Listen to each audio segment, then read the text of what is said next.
সুপ্রিয় দর্শক মণ্ডলী, আপনাদের সবাইকে স্বাগত জানাচ্ছি জিটিভির নিয়মিত আয়োজন যুব ও ক্রীড়া মন্ত্রণালয়ের উদ্যোগে যুব উন্নয়ন অধিদপ্তর পরিচালিত ই-লার্নিং অ্যান্ড আর্নিং লিমিটেড বাস্তবায়নে দেশের 48 জেলায় শিক্ষিত কর্মপ্রত্যাশী যুবদের ফ্রিল্যান্সিং প্রশিক্ষণের মাধ্যমে কর্মসংস্থান সৃষ্টি প্রকল্পের সফলতার গল্প অনুষ্ঠানে আপনাদের সঙ্গে রয়েছে আমি অন্তরা, আর আমার সঙ্গে উপস্থিত রয়েছেন দুজন সফল ব্যক্তি।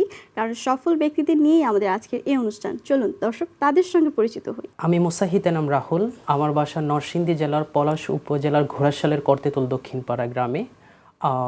আমি এবার পড়াশোনা করছি, ডিপ্লোমা করেছি কম্পিউটারে, এবার পরীক্ষা দিলাম 8ম সেমিস্টারে, এখনও রেজাল্টের অপেক্ষায় আছি। পাশাপাশি ডিজিটাল মার্কেটিং এক্সপার্ট। আপনার সম্পর্কে বলুন। জি, আমি কিশোরগঞ্জ জেলা থেকে এসেছি এবং সদরে আমার বাড়ি। আমি মাস্টার্সে পড়ছি, সেই সাথে ফ্রিল্যান্সিং জগতে কেরিয়ার গঠন করেছি। আমি আমার জায়গা থেকে আমি ফ্রিল্যান্সিং নিয়ে এই মুহূর্তে কাজ করছি আর কি, ওয়েব ডেভেলপার হিসেবে কাজ করছি। রাহুল ভাই, আপনার কাছে আসছি, আপনি কি কোর্স করেছেন নাকি নিজে নিজে শিখেছেন? না, আমি কোর্স করেছি। প্রথমত বলতে গেলে আমি একটা ডায়াগনস্টিক সেন্টারে জব করতাম।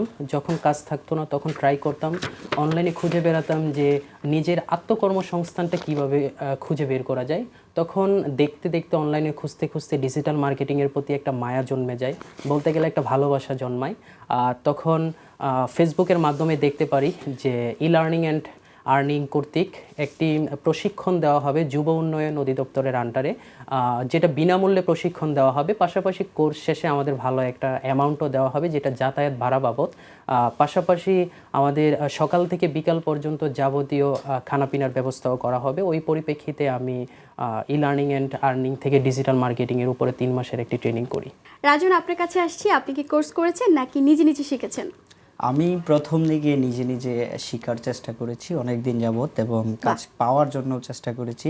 এরই ধারাবাহিকতায় যুব উন্নয়ন অধিদপ্তরের যে ফ্রিল্যান্সিং কোর্স, যেটা ই-লার্নিং অ্যান্ড আর্নিং লিমিটেড ওরা পরিচালনা করছে, এটার কিশোরগঞ্জ ব্রাঞ্চে আমি ভর্তি হয়েছিলাম। এই কোর্স করার সিদ্ধান্তটি আপনি কিভাবে গ্রহণ করলেন? গত বছরের নভেম্বর মাসে, আগস্ট থেকে নভেম্বর মাসে ভালো প্রচারণা শুরু হয় যে যুব উন্নয়ন অধিদপ্তর কর্তৃক ই-লার্নিং অ্যান্ড আর্নিং বাস্তবায়ন করবে একটি ফ্রিল্যান্সিং ট্রেনিং, যেটার মাধ্যমে দেখা যাবে যে বিনামূল্যে আমাদেরকে প্রশিক্ষণ প্রদান করা হবে। পাশাপাশি সকাল, দুপুর এবং বিকেলে আমাদের খাবারের ব্যবস্থা করা হবে। 8 ঘন্টা ক্লাস করানো হবে, যেন একজন বেকার যুবককে বা যুবতীকে যেন একজন স্বাবলম্বী করা যায়। ওই পরিপ্রেক্ষিতে আমি এতে আসি।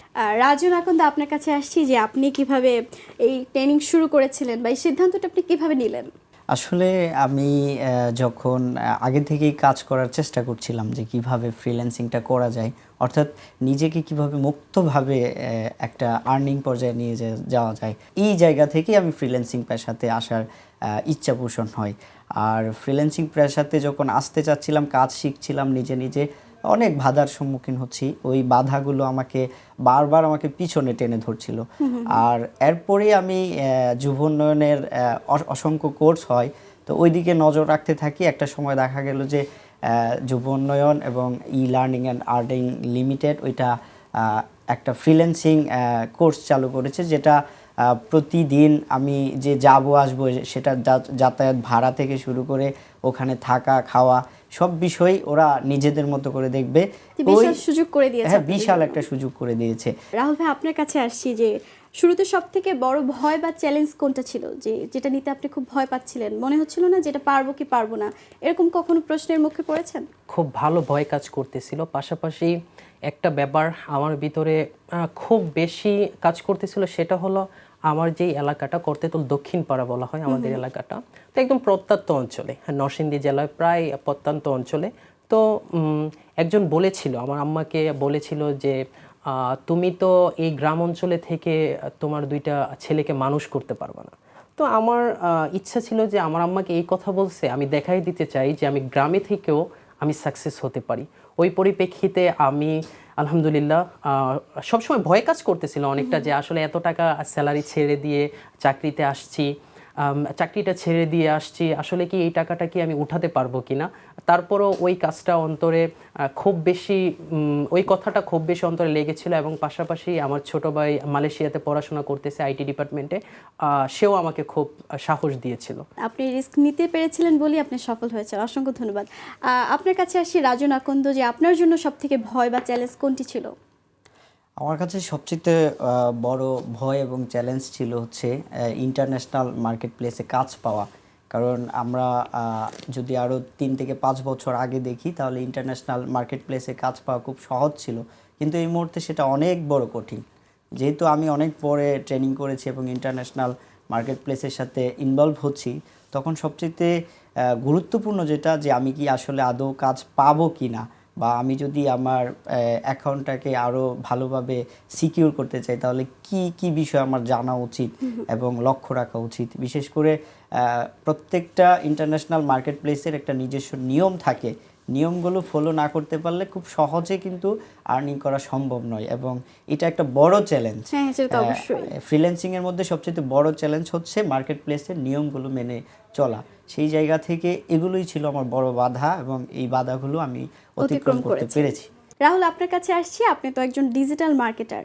অ্যাজ এ ডিজিটাল মার্কেটার আপনার কাছে কোন বিষয়টা সব থেকে কঠিন লেগেছিল? আসলে আমাদেরকে যে ট্রেনিংটা দেওয়া হয়েছে 3 মাসের, এই ট্রেনিংটাতে মূলত আমাকে শুধু ডিজিটাল মার্কেটিং শেখানো হয় নাই, আমাদের এখানে কিন্তু গ্রাফিক্সও ছিল। যে 2টা ল্যাব ছিল, ওই 2টাতে 25 জন 50 জন 25 জন করে 50 জন 2টা ল্যাবে। তো এখানে 2টা ক্লাসই হয়তো ডিজিটাল মার্কেটিং পাশাপাশি গ্রাফিক্স। তো আমি যখন ডিজিটাল মার্কেটিংয়ের ক্লাসটা আমি শুরু করি, তখন যেহেতু বিগত সময় থেকেই এটা আমি অনলাইনে আমি সার্চ করে আসছি, আমার কাছে ভালো লাগতেছিল, ওই পরিপ্রেক্ষিতে ডিজিটাল মার্কেটিং সেক্টরটা আমি বেছে নিই। রাজু নাকন্দ, আপনার কাছে আসছি, আপনি তো একজন ওয়েব ডিজাইনার। ওয়েব ডিজাইনিং শেখার সময় আপনার কাছে কোনটি চ্যালেঞ্জিং মনে হয়েছিল? আমার যেহেতু জেনারেল ব্যাকগ্রাউন্ড, আইটিতে কোনো ব্যাকগ্রাউন্ড নাই বা বিজ্ঞানের কোনো ব্যাকগ্রাউন্ড নাই, সেই জায়গা থেকে আমার কাছে বড় চ্যালেঞ্জিং মনে হলো যে এই সাবজেক্টটা একটা চ্যালেঞ্জ এবং কঠিন বিষয়। আর যখন এই বিষয়গুলো, ওয়েব ডিজাইনিংগুলো এখন বিভিন্ন মেথডে কিন্তু সহজ পর্যায়ে চলে আসছে। বিশেষ করে যখন আমি শিখতে যাচ্ছি, তখন দেখা যাচ্ছে যে আমরা যদি সিএমএস দিয়ে কাজ করি, তাহলে অনেক কিছু একসাথে পাওয়া যাচ্ছে। এরপর পাইথন দিয়ে যদি কাজ করি, তাহলে অনেক কিছু সহজ হচ্ছে। ওভারঅল যখন শিখতে যাচ্ছি এবং প্রযুক্তির সহায়তায় দেখা যাচ্ছে যে এগুলো আরও সহজ হতে শুরু করলো। অর্থাৎ আমার টাইমিং এবং প্রযুক্তির টাইমিংটা মিলে আমার কাছে যেটা কঠিন ছিল, এটা খুব বেশি সহজ রূপান্তরিত হয়েছে আর কি। রাহুল, আপনি প্রথম কত টাকা আয় করেছিলেন এবং প্রথম প্রশিক্ষণ গ্রহণ করার কতদিন পরে আয় করতে পেরেছিলেন? আপনাকে ধন্যবাদ জানাচ্ছি। আমার প্রথম আর্নিংটা আসে আমি যখন ট্রেনিং শুরু করি, 1 মাস 14 দিন অতিক্রম করার পর আমার একটি ক্লায়েন্ট হ্যান্ডেলিং করি আমি, যেটা Ghorashal doctors point consultation centre. তো ওনারা চাচ্ছে যে ওনারা ডক্টর ব্র্যান্ডিং করবে। তো আমি ধীরে ধীরে, যেহেতু আমি ডায়াগনস্টিক সেন্টার বা হসপিটাল সেক্টর অনেক দিন কাজ করেছি, সো এখন তো অনলাইনের যুগ, অনলাইনে ডাক্তাররাও চায় যে ওনাদেরকে তুলে ধরবে অনলাইনের মাধ্যমে। ওই পরিপ্রেক্ষিতে আমি ডক্টর ব্র্যান্ডিং নিয়ে কাজ করার সিদ্ধান্ত নিই। তো ডাক্তার ফাহাদ কবির স্যার, ডক্টরস পয়েন্ট কনসালটেশন সেন্টারের প্রতিষ্ঠাতা পরিচালক, উনি কাজ করাতে চাচ্ছিল। তো ওনার সাথে আমি মিটিংয়ে বসার পরে ওনার কাজটা চলে আসে। ওইটা ছিল প্রথম কাজটা ছিল 6,000 টাকার। প্রথম ইনকাম দিয়ে কি করেছিলেন? প্রথম ইনকাম দিয়ে ফ্যামিলির কাছে প্রথম টাকাটা নিয়ে দেই। তখন বাবা মার অনুমতি ক্রমে আমি পরের দিন আমরা ক্লাসে মিষ্টি নিয়ে যাই, মিষ্টি নিয়ে সবাইকে মিষ্টি খাওয়াই। পরবর্তী সময়ে আমার প্রচারণার পিছনে আমি আমার ভিজিটিং কার্ড করি, ভিজিটিং কার্ডের পিছনে আমি টাকাটা ব্যয় করি। এখন আসছি রাজু নাকন্দর কাছে। আপনি প্রথম কত টাকা ইনকাম করেছিলেন এবং সেই টাকা দিয়ে কি করেছিলেন? আমি ট্রেনিং চলাকালীন সময়ে প্রথমে, আমাদের তো লার্নিংয়ের যে ট্রেনিং, এটা 3 মাসের ট্রেনিং এবং 3টা বিষয়ের উপর, ডিজিটাল মার্কেটিং, ওয়েব ডিজাইন এবং গ্রাফিক্স ডিজাইন। তো আমাদের প্রথম ছিল হচ্ছে ডিজিটাল মার্কেটিং। আমি যখন ভর্তি হই তার 5 থেকে 6 দিন পর আমার মনে আছে, প্রথম আমাদের যখন ফেসবুক অ্যাকাউন্ট খুলি এবং ওইখানে বিজ্ঞাপন দেওয়া হয় যে আমি এই কাজগুলো করি, তখন পোস্ট দেওয়ার ঠিক 1 ঘন্টার মধ্যে আমার একটা অর্ডার আছে, যেটা হচ্ছে $30 ডিজিটাল মার্কেটিংয়ে। আর বাংলাদেশি টাকায় কত টাকা? $30 মানে $3,500 টাকার মতো সেটা আসে, ইনকাম করি।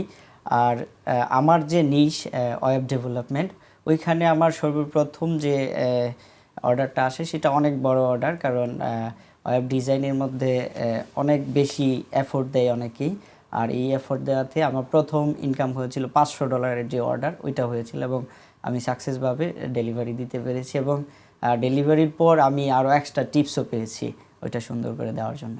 প্রথম উপার্জিত টাকা আসলে আমাদের সবার মনে থাকে, প্রশিক্ষণ গ্রহণ করা কতটা গুরুত্বপূর্ণ?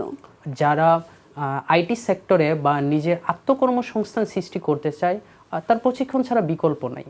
কারণ ব্যাপার হলো যে আমি নিজে নিজে শিখে আমি কতটুকু করতে পারবো, আমি নিজে নিজে শিখে তো এটার ব্যাকরণটা আমি বুঝতে পারবো না। আমি যদি প্রশিক্ষণ গ্রহণ করতে পারি তাহলে এটার ব্যাকরণটা আমি বুঝতে পারবো এবং আমি প্রত্যেকটা কাজে আমি সাকসেস হতে পারবো। এটা ডিজিটাল মার্কেটিং হতে পারে অথবা গ্রাফিক্স ডিজাইন কিংবা সিসিএনএ ডিপার্টমেন্ট, আমরা যে কোনো ডিপার্টমেন্টের কথা যদি বলি, তাহলে আমি যদি প্রশিক্ষণ গ্রহণ করি তাহলে আমি প্রপারলি ভাবে আমি ব্যাকরণটা বুঝে আমি ক্লায়েন্টকে আমি কাজটা উপহার দিতে পারবো। রাজন আকন্দ, আপনিও কি একইভাবে মনে করেন যে একজন ওয়েব ডিজাইনার হতে গেলে প্রশিক্ষণ কি খুবই গুরুত্বপূর্ণ?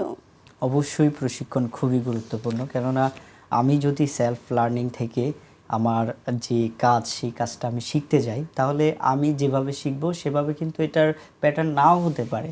আমি যদি ইন্টারন্যাশনাল মার্কেট প্লেসে কাজ করতে যাই, তাহলে আমার কিছু নিয়ম আছে, আমি পার্সোনাল কোনো ইনফরমেশান শেয়ার করা যাবে না, শেয়ার করলে অ্যাকাউন্ট ব্যান করে দিবে, বা একটা নির্দিষ্ট টাইমের মধ্যে আমাকে রেসপন্স করতে হবে। এই বিষয়গুলো আমি যখন ট্রেনিং করার আগে কাজ শুরু করেছিলাম, ফাইবারে অ্যাকাউন্ট করেছিলাম, কিছুদিন পর দেখলাম আমার অ্যাকাউন্ট কিছুটা ডাউন, তারপর সাসপেন্ড হয়ে গেছে।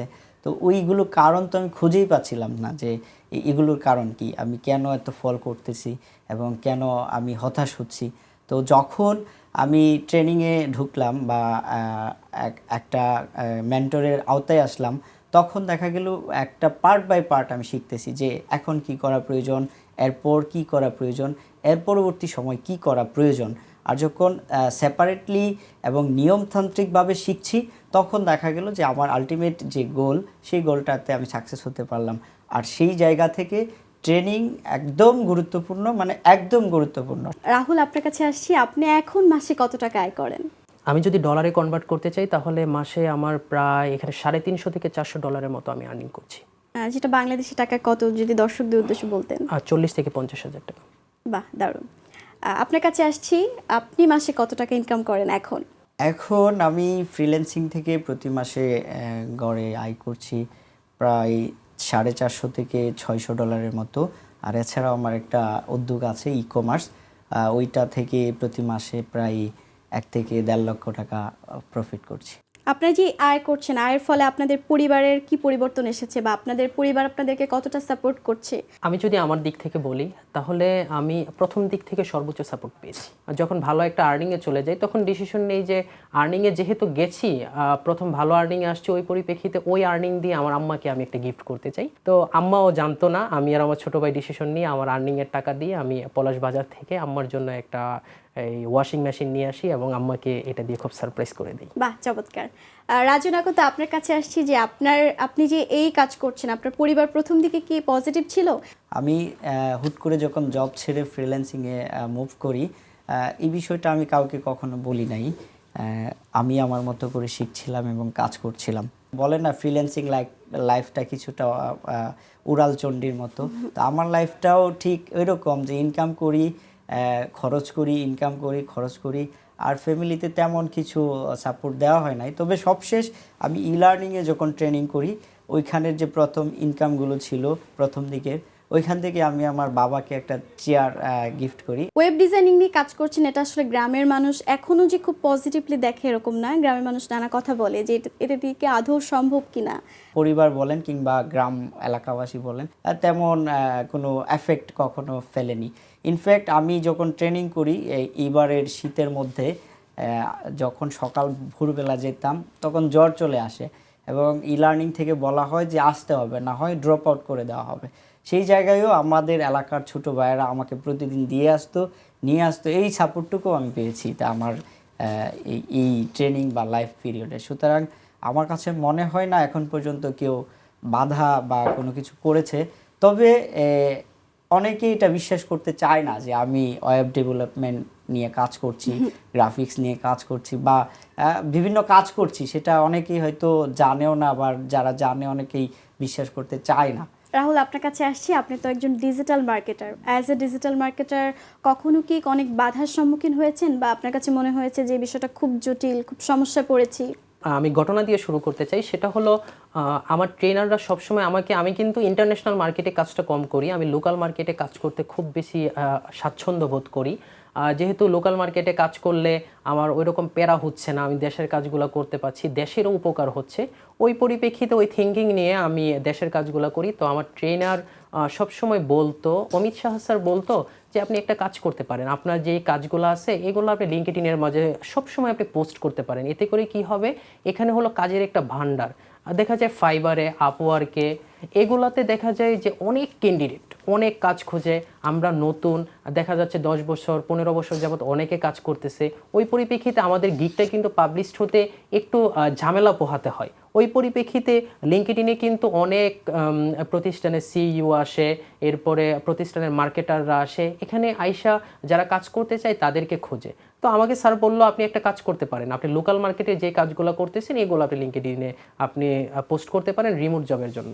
তো আমি স্যারের কথা মতো আমি 3টা রিমোটলি জবের জন্য আমি আবেদন করি। তো আবেদন করার পর আমি সবসময় ফজরের নামাজ পড়ে ঘুমাই। এটা হয়তো বা আমার একটা খারাপ অভ্যাস বলা যেতে পারে। তো একদিন ফজরের নামাজ পড়ে আমি ঘুমাইছি 5টা 20-এ। আমি ঘুম থেকে ওঠার পরে আমি ফোনটা ধরে দেখতেছি একটা নাম্বার থেকে কল আসছে, নাম্বারটা ইউএসের। তো ইউএসের নাম্বার ট্রাই করে দেখলাম, তখন লিঙ্কডইনের মাঝে আমি ঢুকছি, ঢোকার পরে দেখি যে এই নাম্বারটা হলো সেই আমি যে আবেদন করছি রিমোটলি জবের ওই অফিসের নাম্বার। আমি এটা দেখার পর আমার ভিতরে একটা কাঁপুনি সৃষ্টি হয় যে হায় রে আল্লাহ, আমার পোর্টফোলিওগুলো আমি জমা দিলাম, সব কাগজপত্র আমি ডকুমেন্ট জমা দিলাম, অবশ্যই তো আমাকে তাদের পছন্দ হয়েছে বলেই তো তারা আমাকে কল করেছে, এখন আমি কি করতে পারি?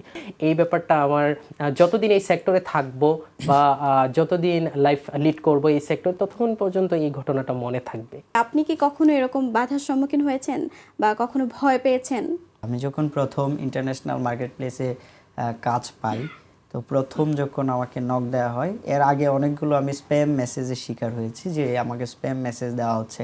তো যখন একটা মেসেজ আসে, তো ওইটাকেও আমি ধরে নিয়েছি যে এটা স্প্যাম মেসেজ, কারণ এতগুলো স্প্যাম মেসেজ আসতেছিল যে ওইটার ভেতরে একটা যে রিয়েল ক্লায়েন্ট সেটা বোঝাই মুশকিল। তো ওনার সাথে কথা বলতে বলতে হুট করে দেখি উনি অর্ডার দিয়ে চলে গেছে, মানে আমার সাথে তেমন কথা হয় নাই, অল্প কথা বলেই চলে গেছে। তো এটাকে আমি স্প্যাম হিসেবেই ধরে নিয়েছি, আর কাজটা আমি আমার মতো করে করতেছি।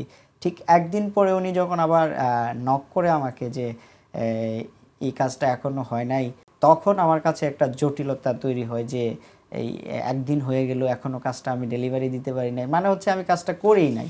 তো সেই জায়গায় তাড়াহুড়া করে কাজ করতে গিয়ে তখন একটা ভয়ের সম্মুখীন হলাম যে আসলে কাজটা দিলাম, এখন কি এটা হলো কিনা, 100% হলো কিনা, বা ক্লায়েন্ট খুশি কিনা, সময় তো অনেক চলে গেছে, সেই ভয়টা কাজ করেছে আর কি। রাহুল, আপনার কাছে আসছি, আপনি 1-2 বছরের মধ্যে নিজেকে কোথায় দেখতে চান?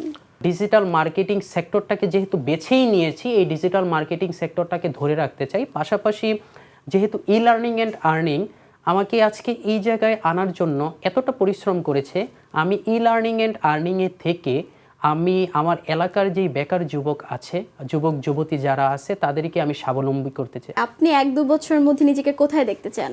আমার টার্গেট হচ্ছে আগামী 2 বছর পরে আমাকে একজন ফ্রিল্যান্সার বা আইটি ক্যারিয়ারে বা ইনকাম জগতে একজন আইডল হিসেবে মনে করুক। এরই ধারাবাহিকতায় আমি অলরেডি একটি ই কমার্স ব্যবসা অলরেডি গত 1 বছর যাবৎ পরিচালিত করছি।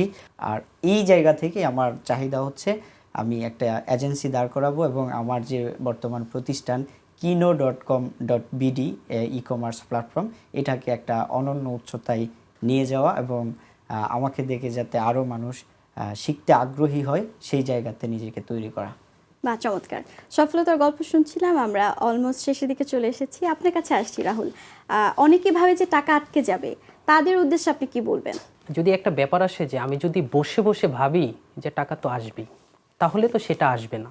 আমাকে সর্বোচ্চ ট্রাই করতে হবে, ট্রাই করার পরে ইনশাআল্লাহ আমি ভালো একটা জায়গাতে পৌঁছাতে পারবো। তো আমি যেটা চাচ্ছি, আমি ছোটোখাটো একটা এজেন্সি ক্রিয়েট করে নিয়েছি, কারেক্ট সলিউশন, যেটা বাংলাতে যদি রূপান্তর করি সঠিক সমাধান। সঠিক সমাধান ক্যারিয়ার সলিউশন নামে একটা এজেন্সি ক্রিয়েট করেছি। এজেন্সির মাধ্যমে আমি যারা ডিজিটাল মার্কেটিং সেবা নিতে চাই, আমার এখানে যেহেতু একটা এজেন্সি করেছি, এখানে গ্রাফিক্স ডিজাইনার, ওয়েব ডেভেলপমেন্ট, তাছাড়া ইনক্লুডেড যা যা কাজ প্রয়োজন আমার এখানে আমি নিয়ে এসেছি। এটার মাধ্যমে আমি সেবা প্রদান করতে চাই, পাশাপাশি আমি প্রশিক্ষণ দিতে চাই লার্নিং অ্যান্ড আর্নিংয়ের মাধ্যমে আমার এই এজেন্সির আওতাধীন। আপনাদের দুজনের কাছে একটি কোশ্চেন, যে তরুণদের জন্য আপনারা এক লাইনে কি বলতে চান? তরুণদের জন্য বলতে চাই যে তোমরা বসে থেকো না। তোমরা যদি কেরিয়ার ভালো একটা জায়গাতে নিয়ে যেতে চাও, তাহলে তোমরা যে কোনো একটা বিষয়ে তোমরা স্কিল অর্জন করো। আপনার কাছে আসছি, আপনি তরুণদের জন্য যদি এক লাইনে বলতেন। তরুণদের জন্য যদি এক লাইনে বলি, তাহলে তরুণরা আপনারা যারা শিখতে চান, তাহলে আপনাদের জন্য একটাই কথা, সেটা হচ্ছে শিখবেন, শিখবেন এবং শিখবেন। যদি ফ্রিল্যান্সার না হতে পারেন অথবা কোনো চাকরি না হয়, অন্ততপক্ষে নিজের প্রয়োজনে কাজে লাগবে। আপনাদের দুজনকে অসংখ্য ধন্যবাদ আমাদের সঙ্গে সময় দেওয়ার জন্য। আপনাদের ভবিষ্যৎ উজ্জ্বল হোক, আপনাদের সব স্বপ্ন পূরণ হোক। আপনাদেরও ধন্যবাদ জানাচ্ছি জিটিভিতে আমাদেরকে ইনভাইট করার জন্য। পাশাপাশি যুব ও ক্রীড়া মন্ত্রণালয় এবং লার্নিং অ্যান্ড আর্নিংকে ধন্যবাদ জানাচ্ছি আমাদের আজকে এই ভালো একটা দ্বারপ্রান্তে নিয়ে আসার জন্য। প্রিয় দর্শক, দেখতে দেখতে আমরা অনুষ্ঠানের একেবারে শেষ প্রান্তে চলে এসেছি। আপনারা দেখছিলেন যুব ও ক্রীড়া মন্ত্রণালয়ের উদ্যোগে যুব উন্নয়ন অধিদপ্তর পরিচালিত লার্নিং অ্যান্ড আর্নিং লিমিটেড বাস্তবায়নে দেশের 48 জেলায় শিক্ষিত কর্মপ্রত্যাশী যুবদের ফ্রিল্যান্সিং প্রশিক্ষণের মাধ্যমে কর্মসংস্থান সৃষ্টি প্রকল্পে সফলতার গল্প অনুষ্ঠান। দেখা হবে আগামী অনুষ্ঠানে। সে পর্যন্ত সবাই ভালো থাকুন, সুস্থ থাকুন এবং জিটিভির সঙ্গেই থাকুন। আল্লাহ হাফেজ।